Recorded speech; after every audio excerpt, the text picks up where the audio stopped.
पाकिस्तानी हवाई फौज ने नाक में दम कर दिया है।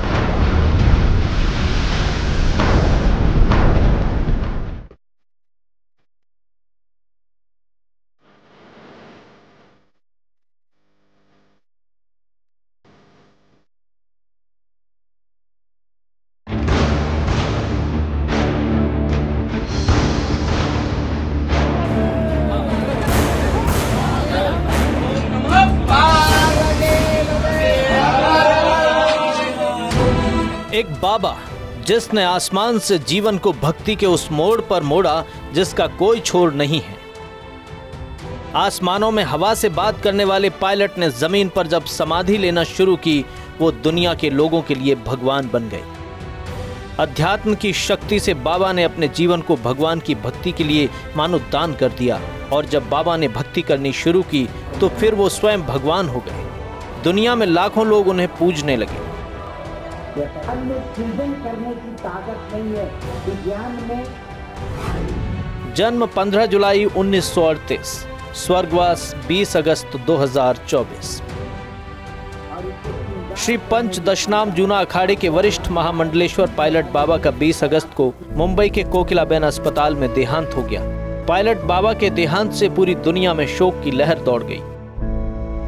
जूना अखाड़े के महामंडलेश्वर पायलट बाबा का पार्थिव शरीर हरिद्वार लाया गया। पायलट बाबा के पार्थिव शरीर को उनके आश्रम में रखा गया, जहां उनके अंतिम दर्शन के लिए साधु संतों के साथ ही स्थानीय लोगों का हुजूम टूटा। 22 अगस्त को हरिद्वार में पायलट बाबा अपने आश्रम में जूना अखाड़े की परंपरा के अनुसार चिर समाधि में लीन हो गए।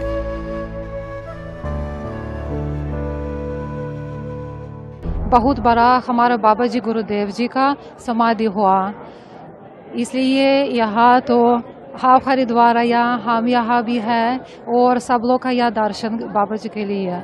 He is a great yogi. Yesterday he took Mahasamadhi. महायोगी जी की साधना करते थे पायलट बाबा, जो बाद में महायोगी नाम से जाने लगे, क्योंकि उन्होंने योग को उस स्तर तक योग को जाना, योग के विषय को समझा, फिर पटल पे उतारा, विश्व पटल पर उतारा। 100 देशों से ऊपर लोगों को ज्ञान देना, शिक्षित करना, धर्म के प्रति, योग के प्रति उन्हें आकर्षित करना। देखिए, स्वदेश के साथ साथ में विदेशों के अंदर में भी बाबा जी का अपने आप में एक अभूतपूर्व प्रभाव रहा। पूरे विश्व में जितने भी उनके अनुयायी, उन सभी को ऐसे समय पर भगवान शंकर शक्ति प्रदान करे कि ऐसे असहनीय दुख को वो सह सके। पायलट बाबा का जीवन रहस्यों से भरा रहा। पायलट बाबा को समाधि या अंत्येष्टि द्वारा मृत्यु का अभ्यास करने के लिए जाना जाता है।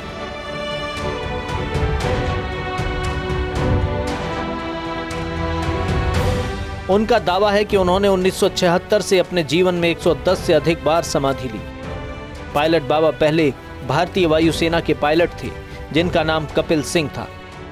वो भारतीय वायुसेना में एक विंग कमांडर थे, लेकिन बाद में उन्होंने आध्यात्मिकता को आगे बढ़ाने के लिए कम उम्र में सेवानिवृत्त होने का फैसला किया। पायलट बाबा ने भारत के लिए कई और महत्वपूर्ण लड़ाइयां लड़ी हैं। वहां से निकलने के बाद वो 2007 में अर्ध कुंभ में समाधि लगाने के लिए लाखों साधुओं के बीच आकर्षण का केंद्र बन गए।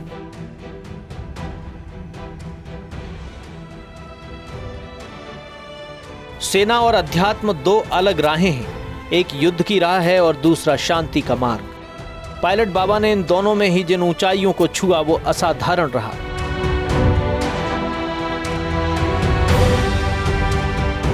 बाबा ने एक बार बताया था वो कैसे युद्ध से शांति की राह पर चलने लगे। बिहार के सासाराम में जन्मे पायलट बाबा बनारस हिंदू विश्वविद्यालय से कार्बनिक रसायन विज्ञान में मास्टर डिग्री के बाद 1957 में वायुसेना में शामिल हुए। वायुसेना में रहते हुए उन्होंने कई कारनामे किए। पायलट बाबा ने 1962, 1965, 1971 के युद्ध में बतौर विंग कमांडर हिस्सा लिया। इन युद्धों में पायलट बाबा ने फाइटर पायलट की भूमिका निभाई। पाकिस्तान के साथ साल 1965 और 1971 युद्ध में सफल अभियान को अंजाम दिया। 1965 के युद्ध के दौरान पायलट बाबा ने पाकिस्तानी शहरों के ऊपर अपने GN-80 विमान से बेहद नीचे उड़ान भरी, जो एक रिकॉर्ड है। वो जो है चीन के युद्ध में भी थे, और देश के मतलब जो है 3-3 महीना जल में, हिमालय में जल में समाधि लगाना, भूमि में समाधि लगाना, ध्यान केंद्र में रहना, ऐसे कभी कभी दुर्लभ ऐसे महापुरुषों का कभी कभी अकल्पनीय अवतार होता है, जिसकी क्षति के बारे में तो कल्पना भी नहीं कर सकते हैं।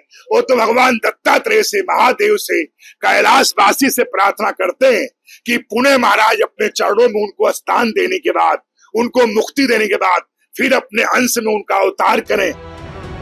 पाकिस्तानी सेना को यकीन नहीं था कि कोई भारतीय विमान इतने नीचे भी उड़ सकता है।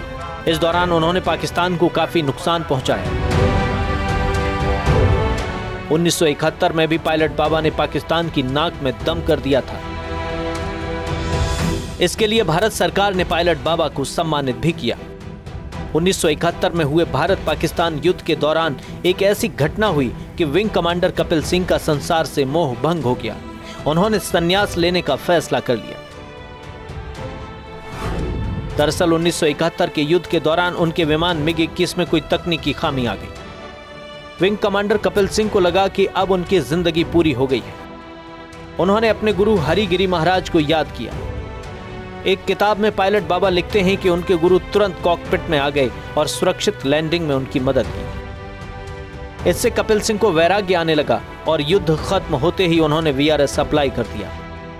33 साल की उम्र में उन्होंने सेना से रिटायरमेंट ले लिया। भारत सरकार ने कपिल सिंह और पायलट बाबा को शौर्य चक्र, वीर चक्र, विशिष्ट सेवा चक्र से सम्मानित किया। यही वो पल था जब कपिल सिंह को वैराग्य प्राप्त हुआ और वो शांति और अध्यात्म की राह पर निकल पड़े। जहाज पे जब गोली लगी, ये बात आई है तो वहीं फट जाना चाहिए था फाइटर जहाज पर, लेकिन नीचे उतरा। उन्होंने कहा कि अब ये जीवन मेरा इस काम के लिए नहीं है। जब लोगों ने पूछा कैसे बच गए, तो उन्होंने कहा मैं कुछ नहीं जानता हूं, 2 संतों ने पकड़ के इसे नीचे रख दिया था।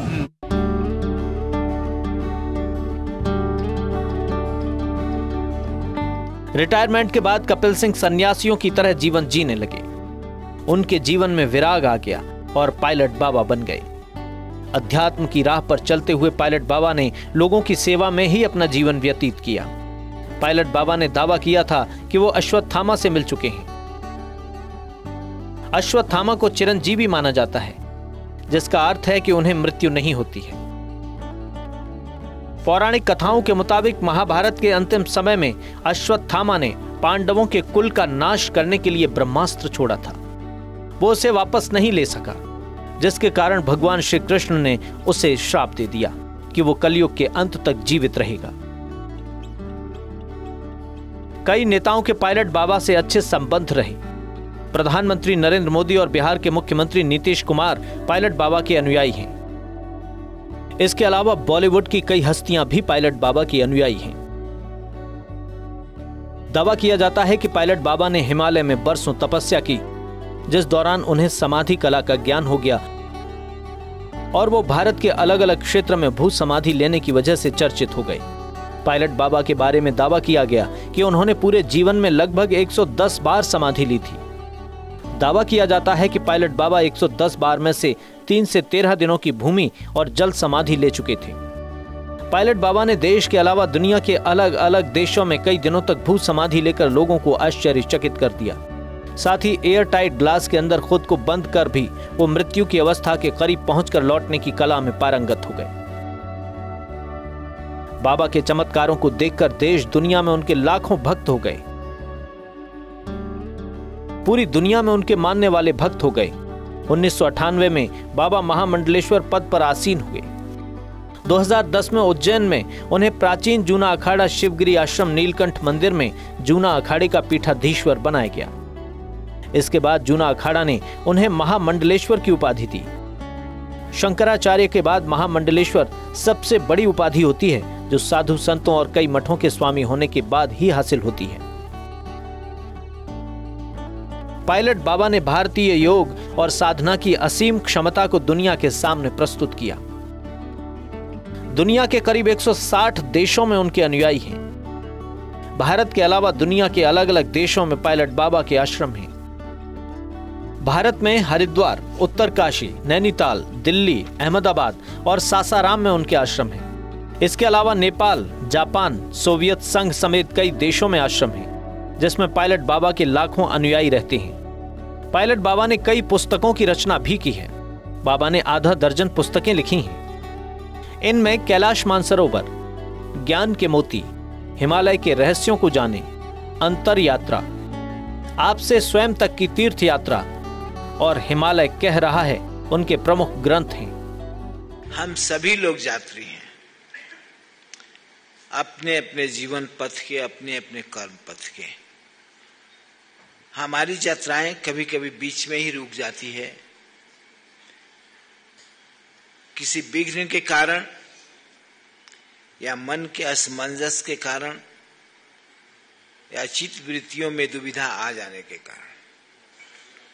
कहीं हमें आपका प्राण रोक देता है, कहीं चित्त रोक देता है, कहीं मन रोक देता है। और हमारी यात्राएं बनी ही है, हम कभी समाप्त नहीं हुए हैं और न कभी समाप्त होंगे। हमारे शरीर में परिवर्तन होता है, हमारे संस्कार के परिवर्तन होते हैं, हमारे प्रारब्ध बदलते हैं, हम नहीं बदलते। पायलट बाबा के अंतिम संस्कार के बाद उनके उत्तराधिकारी को लेकर काफी चर्चाएं हो रही थीं। लेकिन अब सारे कयासों पर विराम लग गया है, क्योंकि पायलट बाबा के उत्तराधिकारी का चयन कर लिया गया है। पायलट बाबा की जापानी शिष्या केको आइकोवा यानी कैवल्या देवी को उनका उत्तराधिकारी चुना गया है। इसके साथ ही केको आइकोवा को पायलट बाबा आश्रम ट्रस्ट का अध्यक्ष बनाया गया है। इस ट्रस्ट में महामंडलेश्वर चेतना माता और महामंडलेश्वर श्रद्धा माता को संयुक्त रूप से महामंत्री बनाया गया है। साथ ही पायलट बाबा के अन्य शिष्यों को भी इसमें शामिल किया गया है। आश्रम की पूरी जिम्मेदारी माता केको आइकोवा को दी गई है। पायलट बाबा देश ही नहीं बल्कि दुनिया भर में फेमस थे। उनके फॉलोअर्स दुनिया भर में फैले हुए हैं। चीन, जापान और यूरोप के कई देशों में उनके फॉलोअर्स की संख्या लाखों में है। केको आइकोवा उर्फ कैवल्या देवी पायलट बाबा की ऐसी ही भक्त है। जो बैठक हुई बकायदे मतलब जो है कल से चल रही थी, उसमें जोग माता जापान के हैं, केवलानंदगिरी उनका नाम है। पायलट बाबा ने उनको जोग माता के कहकर हमको पुकारा था, इसलिए मैं आपसे बोल रहा हूं कि जोग माता है, अनेक प्रकार की समाधि लगाते हैं, अनेक प्रकार के साधक हैं। तो वो जापान वालों को अध्यक्ष पद पे आसीन किया गया। उनके साथ दो माताएं हैं, एक का नाम श्रद्धा, एक का नाम चेतना, जो महामंत्री मंत्री पद पे काम करेंगे। बाकी 108-51 की जो भी बॉडी है वो शिष्यों में से और जो गणमान्य उनके अनुयायी हैं उनमें से चयन करेंगे। कैवल्या देवी लंबे समय तक पायलट बाबा के साथ रहीं। जापान की रहने वाली केको ने भी संन्यास धारण किया था। योग माता साध्वी कैवल्या देवी यानी केको आइकोवा जापान की जानी मानी भू समाधि विशेषज्ञ हैं। हिमालय की गोद में योग सिद्धि हासिल करने वाली कैवल्या देवी पहली महिला हैं। योग माता कैवल्या देवी हिमालय में ध्यान और योग की अंतिम अवस्था प्राप्त करके सिद्ध गुरु बनने वाली एकमात्र विदेशी महिला हैं। कैवल्या देवी 40 साल से जापान में योग साधना की अलग जगह रही हैं। 1985 में योग माता कैवल्या देवी ने जूना अखाड़े के अंतर्राष्ट्रीय संरक्षक हरिगिरी महाराज से मुलाकात की थी।